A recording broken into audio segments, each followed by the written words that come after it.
Hey, what's up, guys? I'm here showing you my Dark Fae hard 80 team. It's gonna be the same as my Dark Fae 120 team that I run today after reset. I just thought I'd show you guys my team, and maybe it would help you kind of make your team. I know you don't have these champions, you probably don't have the gear, but I'll kind of explain everything. So right now I have everything on auto for wave 1, and none of the skills are locked, just to try to get through wave 1 as fast as we can.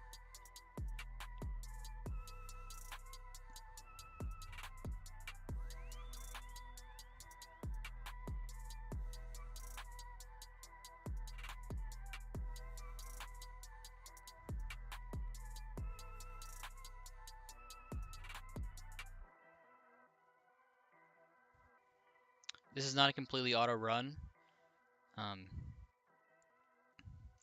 you guys will see. So here on wave 2, I do have everybody set to open with their strongest skills, and then never to use them for the rest of the round, hoping that we can get a little damage out. But then we want to use all A1s so that we go into the Dark Fae encounter with no cooldowns. So this wave does take a little bit longer than the first wave.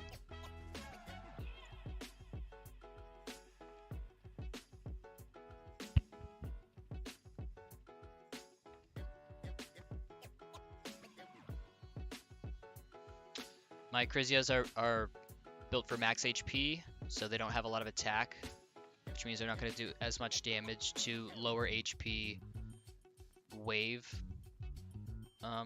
content compared to bosses.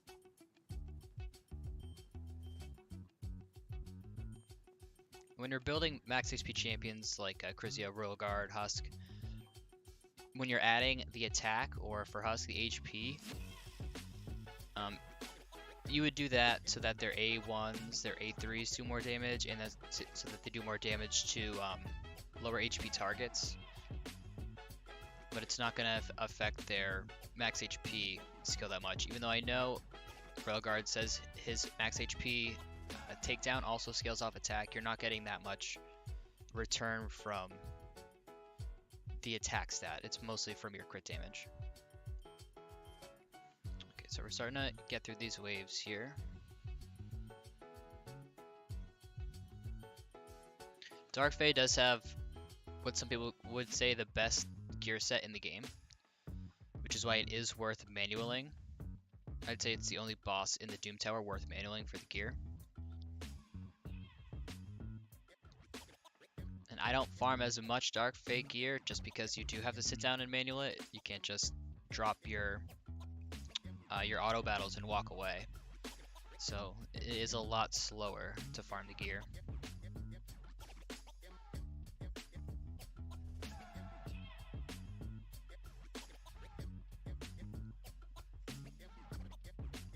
Okay, before I get to Dark Fae, to the last wave, I turn auto off, because we have to do everything against our copies. We have to do this here ourselves. So you'll see something that all 5 of my champions here, 2 Krizia, 2 Allure, and Deacon Armstrong, something they have in common is they all have turn meter decrease. Ideally, my Deacon Armstrong should be the fastest one here. My Krizias are both 260 speed, and I think the Allures are about 250 speed. Deacon has to be at 195 speed because he's in my clan boss team. If I had a second Deacon, I would build one about 265 speed for this team, and it would make everything a little bit cleaner. Here, I'll show you the concept. So Krizia, she has drop turn meter on her A3, and we have to use this drop turn meter on the duplicate of her, which is going to be right across in the same spot. And the reason we have to use the turn meter drop on our counter Krizia is because she has this identical speed, and we're only going first because we have the speed in all battles aura from Deacon. So if we don't drop her turn meter, she is then going to go next. And then that's what's going to happen to the whole team. Krizia is going to go, counter Krizia is going to go, and then your second Krizia is going to go, and then the counter Krizia is going to go. So we're going to take a lot of damage here from the other team.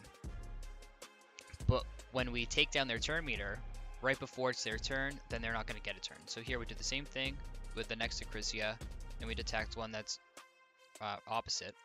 Drop that turn meter down. So Allure does have the turn meter on the A1, and I could just use the turn meter on the A1 on the Allure, her counterpart, but also she has an AoE sleep on the A2. This does add a little bit RNG, but if the sleep lands where we need it to land on this Allure, and then maybe even this Allure, it does make the run a lot easier. So here, let's try to sleep everybody. And it looks like we were able to drop the turn meter of this Allure, or did she actually get to take a move? Looks like she might have taken a move, but still, we sleeped the Deacon, so he's not gonna drop our turn meter. We slept this Allure, and as you can see, we're just crowd controlling our counterparts before they get any moves. So now Acrisia can use her AoE nuke, and it looks like we'll probably kill 3 of them.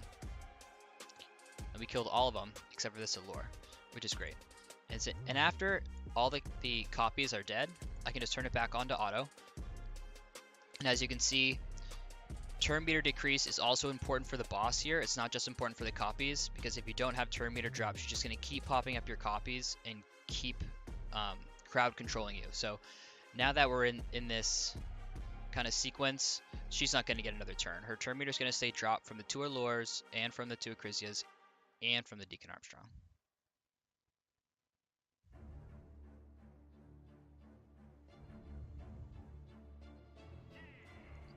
So this is a really fast run. It's a little bit longer because I paused it a few times. It's a really fast run because I have the 2 Acrisias.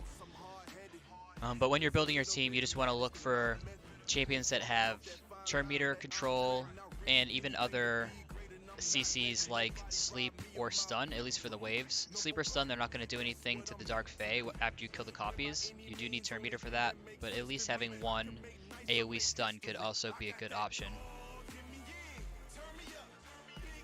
There you go, guys. The hard Dark Fae 80. And this is going to be this. I'm going to do the same thing for hard 120, and it's gonna work just as well. So hopefully you guys could have learned something from that, and catch you on the next one.